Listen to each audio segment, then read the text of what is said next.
예, 바울의 길, 가이사의 길이라는 제목으로 함께 말씀을 나누겠습니다.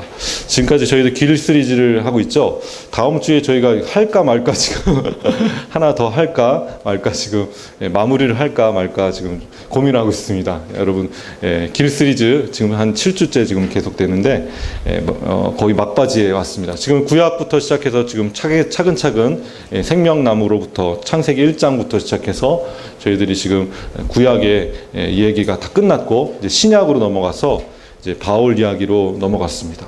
지난주에 제목이 뭐였죠, 여러분? 혹시 기억나십니까? 기억 안 나시나요? 누구의 길이었죠? 예. 예. 베드로의 길이었습니다. 그죠? 베드로의 길이었고 헤롯의 길이었죠. 예. 베드로와 헤롯을 비교했습니다. 오늘은 바울의 길과 가이사의 길이라는 제목으로 하나님 말씀을 나누겠습니다. 해방이 안 올 줄 알았지. 해방이 올 줄 알았으면 내가 그랬겠나. 한 변절한 문학가가 한 얘기합니다. 유명한 얘기입니다. 여러분, 영화 암살이라는 영화 보셨나요? 그 암살, 그 1000만 관객을 동원한 암살이라는 영화를 보면은 그 대사 하나하나가 그 친일파들이 그 변절자들이 했던 이야기들을 이렇게 모아가지고 대사를 이렇게 만들었더라고요. 그 중에 이제 맨 마지막에 이정재 역할을 하는 염석진, 이정재가 연기했던 염석진이라는 그 친일파가 마지막에 전지현한테 그 암살을 당하기 직전에 전지현이 이런 질문합니다. 왜 우리 동지들을 죽였습니까? 왜 죽였어요? 라고 물어봤어요. 그때 이정재 염석진이라는 사람이 이런 얘기를 했습니다. 왜 배신했냐고? 몰랐으니까. 해방될 줄 몰랐으니까. 당시에 일본이 패망할 것이라고 예측했던 사람들은 아무도 없었습니다. 사실 언론에서는 일본이 태평양 전쟁에서 승리하고 있었고 중일 전쟁도 계속 승리하고 있었다라고 보도를 했기 때문에 많은 사람들이 일본의 제국주의가 적어도 100년은 갈 것이다 라고 예측했죠. 그리고 많은 사람들이 이제 한국은 끝났다, 대한민국은 끝났다, 더 이상 유지할 수 없다, 이제 일본의 지배를 받고 그냥 잘 살아야 된다. 기독교인들도 많은 변절자들이 생겼고 특히 태평양 전쟁을 통해서 미국을 치는 일본의 모습을 보면서 더 이상 우리나라는 가망이 없다.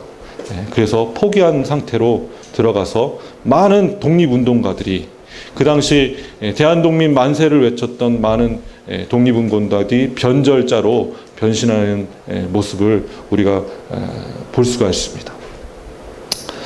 여러분, 개인의 종말, 또 세상 하나님께서 이 땅에 오셔서 심판하시는 그날, 여러분 그날은 도적같이 임할 줄 여러분 믿으시기 원합니다.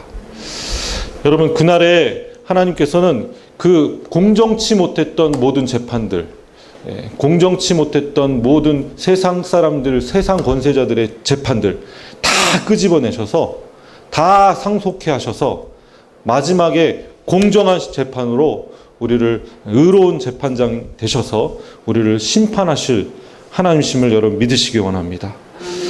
여러분 그때 여러분 의로움으로 하나님 이름으로 예수 이름 때문에 고난받고 고통받고 핍박받았던 죽임당했던 순교자의 그 부르심을 하나님 잊지 않으시고 공의로우신 의로우신 재판으로 우리를 판결해 주실 분이심을 여러분 믿으시기 원합니다. 그날이 올까요? 아멘. 아멘. 예, 그날이 올 거라고 생각하시고 신앙생활을 하셔야 될 줄 믿습니다. 그날이 속히 올 것이라고, 그날이 도둑같이 임하실 것이라는 것을 항상 생각하시면서 깨어 기도하시고 항상 기뻐하시고 쉬지 말고 기도하시고 감사하시면 저와 여러분 되시길 주님의 이름으로 축원합니다. 바울은요, 편견과 차별의 길에서 공평과 존중의 길로 순교자의 길, 십자가의 길을 걸었습니다. 여러분, 바울은 뼛속까지 유대인이었죠. 우리 빌립보서 3장 5절 6절 말씀을 함께 읽도록 하겠습니다. 빌립보서 3장 5절 6절입니다. 우리 큰 소리로 읽겠습니다. 시작. 나는 8일 만에 할례를 받고 이스라엘 족속이요 베냐민 지파요 히브리인 중에 히브리인이요 율법으로는 바리새인이요 열심으로는 교회를 박해하고 율법의 의로는 흠이 없던 자라. 당시 최고의 석학이었던 유대 역사의 가장 큰 석학 3명을 꼽는다면 3명 중에 한 명이 가말리엘이라는 사람이었습니다. 여러분, 이 석학 중에 석학 가말리엘이 바울을 제자 삼았다. 그 당시 이름은 사울이었죠. 사울을 제자 삼았다. 이건 아무나 제자 삼습니까, 여러분? 아니죠. 고르고 최고 똑똑하고 최고 사전 지식이 많은 그런 사울을 뽑았을 것입니다. 그래서 헬라 철학도 능통했고, 그리고 유대 율법에 대한에도 완벽한 최고의 지식을 가진 이 바울. 이 바울은요, 하나님의 말씀을요, 오해해도 너무 오해했습니다. 어떤 분들하고 얘기해 보면 그분들이 하나님 말씀을 오해해도 너무 오해한 분들이 있습니다. 다 자기식으로 해석하고 자기 삶에 적용하기 위해서 말씀을 이용하는 그런 분들이 너무나 많죠. 여러분, 바울도 다 알았지만, 모든 걸 다 알았지만 말씀을 오해해도 너무 오해했습니다. 예수님을 전파하다가 돌에 맞아 죽어가는 스데반을 옆에서 보면서 당연한 것이라고, 전혀 양심의 가책을 느끼지도 않고 가책도 느끼지 않고 당연한 것이라고 얘기했고, 그 유대교를 넘어뜨리게 하는 그 기독교를 핍박하기 위해서 열심을 냈던 바울의 모습을 보게 됩니다. 여러분, 대제사장에게 찾아가가지고 바울이 무엇을 하죠? 뭐 시키지도 않았는데 예수 믿는, 예수의 도를 따르는 자들을 다 잡아서 예루살렘을 끌고 오는 공문서를 좀 만들어 달라. 대제사장한테 가가지고 그 공문서 좀 달라 라고 애타게 가가지고 항의해가지고 드디어 대제사장의 공문서를 받아들고 어디로 갔습니까? 각 회당으로 가기 시작했어요. 그때 다메섹 도상에서 예수 그리스도께서 그 길을 막으셨습니다. 여러분, 어느 삶을 살다가 하나님께서 여러분 길을 막으실 때가 있습니까, 없습니까? 성령님께서 여러분의 길을 막으실 때가 있습니까, 없습니까? 여러분, 그때 여러분 깊이 내가 지금 혹시 말씀을 오해하고 있지 않나, 혹시 내가 하나님의 뜻을 거스리고 있지 않나, 여러분 되돌아보시고 반성하시는 저와 여러분 되시길 주님의 이름으로 축원합니다. 아멘. 여러분, 예수님을 전파하다가 돌에 맞아 죽어가는 스데반을 아무렇지도 않게 했던 그 바울, 그가 하나님의 길을 막으셨습니다. 우리 같이 한번 그 하나님께서, 예수님께서 직접 오셔서 바울의 길을, 사울의 길을 막으신 장면을 함께 읽도록 하겠습니다. 9장 3절부터 5절 말씀입니다. 우리 같이 한번 큰 소리로 읽겠습니다. 시작. 사울이 길을 가다가 다메섹에 가까이 이르더니 호련히 하늘로부터 빛이 그를 둘러 비친지라. 땅에 엎드려져서 들음에 소리가 있어 이르되 사울아 사울아 내가 어찌하여 나를 박해하느냐 하시거늘 대답하되 주여 누구시까? 이르시되 나는 내가 박해하는 예수라. 사울아 사울아 내가 어찌하여 나를 박해하느냐. 갑자기 빛으로 오신 예수님께서 그 바울에게, 사울에게 이런 얘기 하십니다. 내가 어찌하여 나를 박해하느냐. 나는 내가 박해하는 예수라. 자신이 옳다라고 생각했던 것, 이것은 하나님의 의라고, 하나님의 뜻이라고 생각했던 그 편견과 차별, 하나님은 그 모든 것들이 하나님을 박해하는 것, 예수 그리스도를 박해하는 것이라는 것을 그는 몰랐습니다. 내가 하는 짓이 하나님 원치 않은 것이라는 것을 알지 못했어요. 이제 예수님께서 직접 오셔서 내가 박해하는 예수다라고 하시면서 너의 한 모든 것들이 나를 박해한 것이다. 사람들을 박해한 것이 아니고 목회자를 박해한 것이 아니고 성도들을 박해한 것이 아니고 나를 박해한 것이다. 나를 힘들게 한 것이다. 라고 말씀하신 것이죠. 여러분, 이 사도 바울은 다메스 도상에서 직접 예수님의 영광의 빛을 보고 예수의 음성을 듣고 편견과 차별에서 넘어설 수가 있었습니다. 여러분, 9장 15절부터 16절 말씀도 함께 읽도록 하겠습니다. 우리 같이 한번 읽겠습니다. 시작. 주께서 이르시되 가라, 이 사람은 내 이름을 이방인과 임금들과 이스라엘 자손들에게 전하기 위하여 택한 나의 그릇이라. 그가 내 이름을 위하여 얼마나 고난을 받아야 할 것을 내가 그에게 보이리라 하시니 아나니아에게, 그 당시 다메섹에 있던 종교 지도자였던, 기독교 지도자였던 아나니아에게 예수님께서 나타나셔서 이렇게 바울, 그 눈이 먼 바울을 가서 이야기하라고, 그렇게 아나니아를 통해서 소명을 주는 장면을 우리가 볼 수 있죠. 이때 하나님께서 바울에게 주신 소명은 바로 첫 번째는 이방인들에게, 우리 같이 한번 외쳐보겠습니다. 이방들에게. 두 번째는요, 임금에게. 셋째는요, 이스라엘 자손들에게.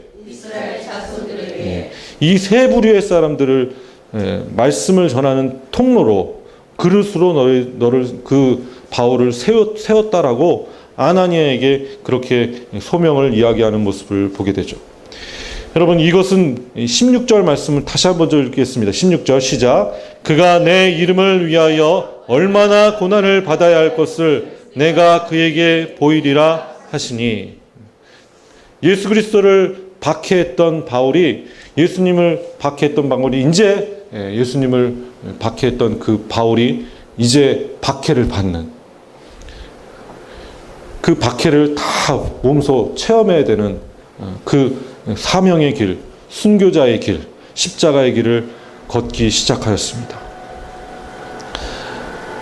사도행전 25장 9절 12절, 오늘 본문 말씀이죠. 우리 9절 11절부터 12절 말씀만 우리 같이 한번 좀 읽겠습니다. 11절부터 12절 시작. 만일 내가 불의를 행하며 무슨 죽을 죄를 지었으면 죽기를 사양하지 아니할 것이나, 만일 이 사람이 나를 고발할 것이 다 사실이 아니면 아무도 나를 그들에게 내줄 수 없나이다.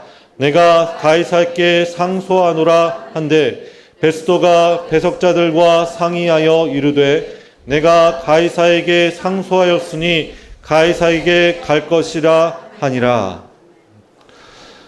사명을 순종했던 바울, 1차, 2차, 3차의 전도 여행을 통해서 이방인들의 사도로 부림받은 그런 바울에게 큰 환란이 있었죠. 예루살렘에 방문했을 때 오해로 인해서 결국엔 잡힘을 당했고, 그리고 470명의 로마 군인들의 호의를 받으며 가이사라로 호송되어서 가이사라에서 2년 동안 벨릭스 총독 휘하에 2년 동안 연금 옥에 갇혀 있는 모습을 보게 됐죠.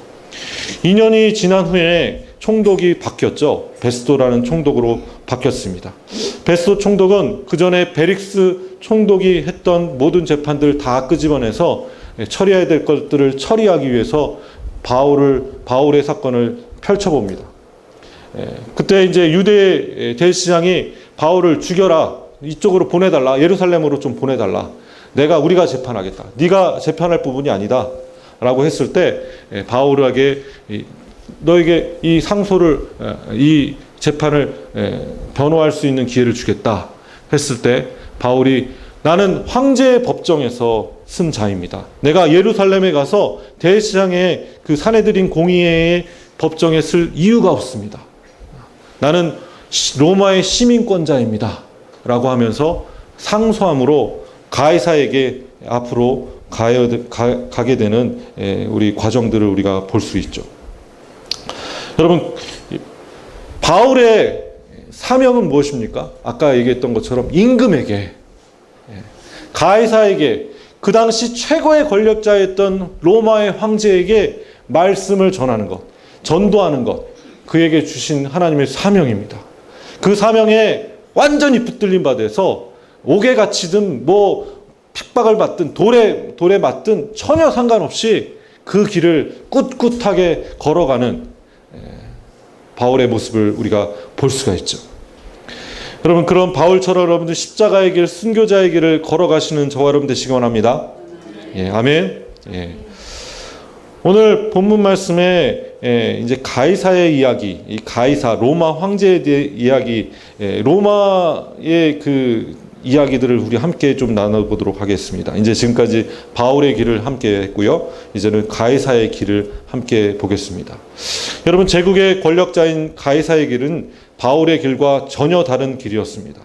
여러분, 가이사, 이 성경에선 가이사라고 하는데 실제로는 카이사르라고 하지 않습니까?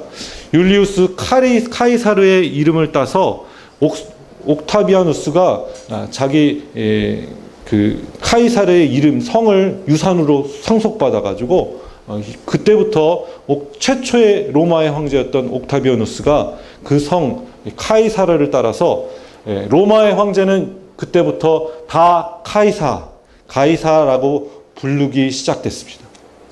그러니까 황제를 지칭하는 명칭이죠.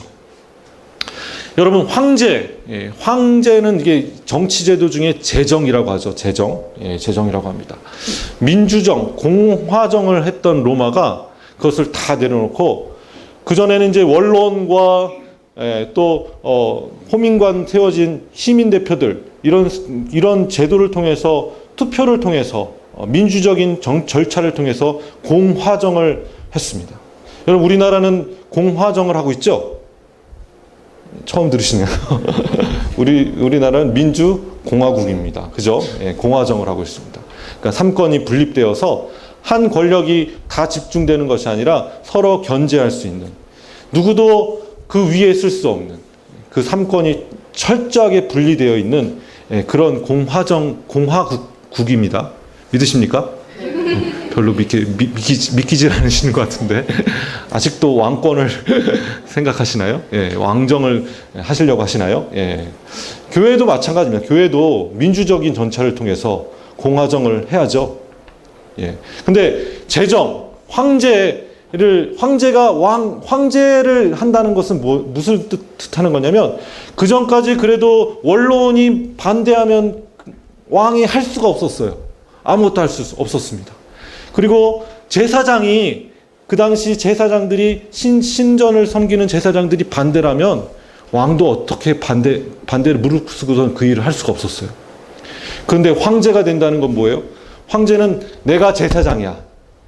내가 이젠 왕이고 제사장이고 그리고 시민의 대표고 원로원의 대표고, 원로원은 이제 더 이상 필요 없고 자기가 신이라는 얘기죠.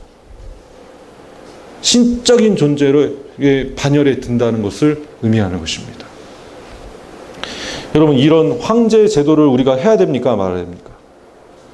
예, 왕정을 해야 됩니까? 말아야 됩니까? 하지 말아야겠죠. 믿으십니까? 예, 별로 안 믿기시네요. 예, 우리는 그래서 한 사람이 모든 권력을 다 쥐고 있는 것, 이것은 결코 하나님 원하시지 않는 것임을 여러분 기억하셨으면 좋겠습니다. 예수님께서 바리새인들에게 이런 질문을 받으시죠. 세금 문제. 그 당시에 세금 문제는 굉장히 이슈였습니다.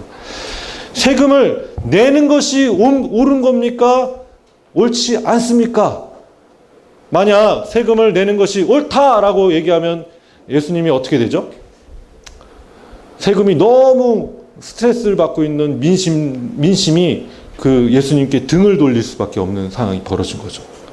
그리고 세금을 내지 않아도 된다라고 얘기하면 어떻게 됩니까? 로마의 통치에 반역하는 것이에요. 그래서 어느 것을 선택해든 사실 예수님에게는 큰 올무가 될 수밖에 없는 상황이었습니다. 그때 예수님께서 어떻게 대답하셨습니까? 우리 같이 한번 마태복음 22장 8절, 18절부터 21절 말씀 함께 읽겠습니다. 시작. 예수께서 그들의 악함을 아시고 이르시되, 외식하는 자들아, 어찌하여 나를 시험하느냐? 세금 낼 돈을 내게 보이라 하시니, 데나리온 하나를 가져왔거늘 예수님께서 말씀하시되 이 형상과 이 글이 누구의 것이냐 이르시되 가이사의 것이니이다. 이에 이르시되 그런즉 가이사의 것은 가이사에게 하나님의 것은 하나님께 바치라 하시니. 예수님께서는 가이사의 것은 인정해야 되고 또 하나님의 것도 있다라고 얘기합니다. 하나님의 나라도 인정해야 되고 또 황제의 그 당시 로마의 제도도 인정해야 된다라고 합니다. 그러나 어떤 나라가 더 큰 나라입니까, 여러분? 하나님 나라가 더 큰 나라입니다. 그 더 위에 있는 나라는 어떤 나라입니까? 하나님 나라입니다. 믿으십니까? 예. 하나님 나라 안에 로마라는 제국의 그릇이 담겨져 있다는 것, 여러분 꼭 기억하시기 원합니다. 그러므로 그 제국도 인정해야 되고 하나님의 도구로 쓰고 있는 그 제국도 인정해야 되고 그 황제도 인정해야 되고 하나님의 나라, 큰 나라도 인정해야 될 줄 믿습니다. 예수님께서는 가이사의 것은 가이사에게, 하나님의 것은 하나님에게, 하나님 나라의 큰 그릇에 가이사의 그릇을 담겨버리는, 집어넣어버리는 역사가 일어난 것이죠. 여러분, 하나님 나라의 크신 능력들을 다 체험하시는 저와 여러분 되시기 원합니다. 여러분, 만왕의 왕이시죠. 믿으십니까? 네. 왕 중의 왕이십니다. 여러분, 그 예수 그리스도를 다 여러분 마음의 구세주로 모시길 주님의 이름으로 축원합니다. 여러분, 그 당시에 예수 그리스도를 나의 삶의 주인이라고 고백한다는 것은 가이사는 나의 주인이라고 고백하는 명제를, 그 고백을 무너뜨리는 거였어요. 그러므로 가이사가 내 삶의 주인입니다 라고 고백했던 사람들이 이제는 예수님이 나의 삶의 주인입니다 라고 고백하는 것은 핍박당하는 일이었습니다. 큰 환난을 당하는 일이었어요. 그럼에도 불구하고 초대교회 성도들은 다 예수님이 나의 주인이십니다 라고 고백하였죠. 여러분들 같이 한번 외쳐볼까요? 예수님은 나의 주인이십니다. 예수님은 나의 주인이십니다. 아멘. 예, 아멘. 예, 이 고백이 여러분 고백이 되기 원합니다. 여러분, 가이사의 길은요 항상 희생양이 필요했어요. 희생양이 필요합니다. 여러분, 정치적으로 여우 같은 정치를 하려면, 정치 잘 하려면 어떻게 해야 됩니까? 희생양이 필요합니다. 여론을 덮어버릴, 언론을 덮어버릴 뭔가 핫 이슈를 띄우고 그것들을 엎어버리는, 뒤집어버리는, 사람들의 시선을 이쪽으로 가게 하는 희생양들이 필요합니까? 안 필요합니까? 필요하죠. 여러분, 황제의 역사, 로마의 역사들을 이렇게 제가 이렇게 쭉 보면서, 그리고 또 제국의 역사들을 보면서 제국의 황제가 정말 많은 희생양들을 희생시켰다라는 것을 발견하게 됩니다. 정말 많은 사람들을 죽였어요. 죽인 이유는 뭡니까? 자기의 황제, 이 기득권, 이 왕권을 유지하기 위해서 하는 것이죠. 여러분, 성경에는 이 내용이 자세히 기록되지 않았지만, 이 로마의 대화재 사건이 자세히 기록되지 않았지만, 기독교 역사상 전혀 다른 시대를 여는 한 사건이 AD 64년에 로마의 대화재 사건임을 기억하시기 원합니다. 여러분, 주후 64년에 한 그 콜로세움, 여러분 콜로세움 아시죠? 원형 경기장. 이 원형 경기장 밑에 있는 기름 창고에서 불이 났어요. 원인을 알 수 없는 기름 창고에 불이 났습니다. 이 기름에 불이 붙으니까 어떻게 됐습니까? 모든 게 다 타기 시작했어요. 그리고 로마는요, 목조 주택들이 따닥따닥 붙어 있고, 그리고 한 주택이 5층, 6층으로 세워져 있는 굉장히 밀집한 도시였어요. 그런 곳에 불이 한번 나니까 어떻게 됐어요? 순식간에 다 불이 타기 시작했습니다. 14개의 구역이 있는데, 지금으로 보면 뭐 강남구, 서초구 이런 식으로 구역이 14개의 구역이 있는데 10개의 구역이 불이 타버렸습니다. 그리고 4개 정도는, 4개 정도는 완전히 전소해버렸습니다. 한 구가 다 불타버린 거예요. 여러분, 이때 14개의 구역 중에 한 구역은 전혀 불타지 않았습니다. 그 지역에 누가 살고 있었을까요? 예? 누가 살고 있었습니까? 기독교인들이 살고 있었습니다. 기독교 교인들이 살고 있었던 도시는 그 군은 전혀 문제가 없었어요. 전혀 화재의 피해를 당하지 않았습니다. 사실 로마의 황제의 이 네로 황제죠. 이 네로 황제는요, 정신병을 앓고 있었어요. 정신적으로 문제가 있었습니다. 그리고 황제가 된 이후에 기존의 황제가 했었던 것보다 훨씬 더 급진적인 일들을 했어요. 특히 세금을 감세했습니다. 세금을 낮췄고요. 그리고 노예들을 해방시켜줬습니다. 그리고 자기가 재판할 수 있는 권한을 내려놨어요. 황제가 재판 권한을 쥐고 있지 않고 다 내려놨어요. 대단하지 않습니까? 황제의 권한을 내려놨습니다. 그리고 사람들, 시민들을 위해서 큰 대극장을 만들어가지고 직접 자기가 배우로 출연해가지고 광대짓을 했어요. 백성들을 즐겁게 하는데 연극 배우가 돼서 그들을 즐겁게 했습니다. 황제의 권위를 다 내려놓은 것이죠. 그리고 어머니를 죽일 수밖에 없는 일이 벌어졌어요. 여론이 너무 안 좋았거든요. 어머니가 황제가 되려고 사실 그 아들 네로를 세운 것이기 때문에 이 어머니를 죽여라라는 그 시민들의 요청에 응답해서 어머니를 죽입니다. 네로가. 모든 기득권들을 다 내려놓고 그렇게 처음엔 잘 했는데 무슨 문제가 있었냐면 우울증이 심했죠. 조울증이었어요. 왔다 갔다 했습니다. 워낙 네로 황제는 예술가였어요. 그래서 감정 기복이 너무 심했습니다. 그래서 로마에 큰 화재가 일어났을 때 네로가 사실 잘 수습을 했어요. 모든 것들을 잘 수습하고 대책들을 잘 세웠습니다. 그런데 그때 시민들은 그것을 어떻게 받아들이지 않고 결국엔 희생양을 찾기 시작했죠.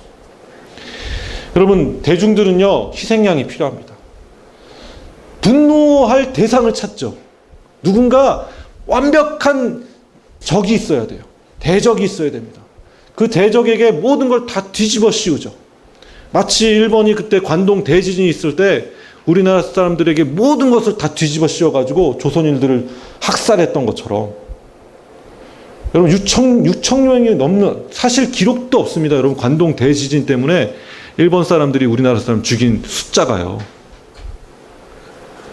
여러분, 강제징용으로 인해서 죽은 숫자를 우리 카운트할 수도 없어요. 수많은 사람들이 죽어나갔습니다. 일본 사람들이 그렇게 희생양으로 누굴 삼았습니까? 우리 조선인들을 삼았죠. 여러분, 정치에는 희생양이 필요합니다. 그 희생양으로 기독교인들을 택했죠. 여러분, 로마의 황제의 아내는 유대교 신봉자였습니다. 요세푸스 그 역사가가 그렇게 기록됐어요. 그 네로의 황제 아내가 이름이 포파이아 사비나라는 사람이었는데 유대교의 신봉자였고 하나님을 경외하는 자다라고 얘기했습니다. 이 유대교를 신봉하고 있던 사비나가 기독교에 대한 반감이 있었어요.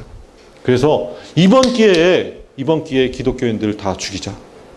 그래서 네로 왕제에게 건의했고 네로 왕제가 그것을 받아들였고 그리고 그때부터 대학살이 시작됐습니다. 타키투스라는 타키투스라는 사람이 역사학자가 연대기라는 그 글을 썼어요. 그때 로마에서 수많은 학살이 순교자의 피가 흘러갔을 때 그때의 상황을 이렇게 표현했습니다. 우리 같이 한번 우리 타키투스의 연대기에 나온 글입니다. 우리 같이 한번 읽겠습니다. 시작. 자신이 그리스도인이라고 고백하는 모든 사람이 붙잡혔다. 그들은 불을 지를 죄만 아니라 인류를 증오한 죄로 기소되었다. 그들은 짐승의 가죽을 쓰고 개들에게 찢겨 죽였으며 십자가에 못 박히고 불태워져서 낮이 지나 어두워졌을 때 등불이 되었다. 낮에 무슨 일이 있었냐면 그리스도인들에게 그 몸에다가 초를 바르기 시작했습니다. 많은 로마 사람들이 왜 몸에다가 초를 바르나 의아해했어요. 근데 밤이 되었을 때 그 이유를 알게 되었습니다. 밤새도록 그 몸이 등불이 되어서 로마 전역을 비췄습니다. 수많은 그리스도인들이 로마를 비치는 빛이 되었습니다. 여러분, 이때 여러분 이 네로 황제가 종교 지도자, 특히 기독교 지도자들 200명 가량을 처형시키는데, 여러분 그때 누가 처형됐죠? 사도 바울이 처형되었습니다. 어떻게 처형됐는지 모릅니다. 베드로도 또 수많은 제자들이 이때 처형되었죠.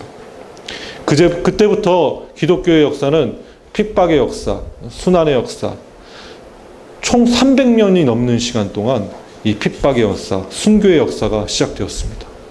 300년이요, 300년. 정말 오래된 시간 동안 기독교는 핍박받았습니다. 사랑하는 성도 여러분, 바울의 길을 걸어가시는 저와 여러분 되시기 원합니다. 누구를 희생양 삼아서 분노하는 그런 가해사의 길은 멈추시길 원합니다. 편견과 차별의 길은 멈추시고 이제 화합하고 용서하고 함께 받아들이고 다 평등하게 보고 함께 나아가시는 저와 여러분 되시기를 주님의 이름으로 축원합니다. 그것이 순교자의 길이고 십자가의 길입니다. 서로 사랑하시고 항상 기뻐하시며 범사에 감사하시는 우리 성결교회 모든 성도들 다 되시기 원합니다.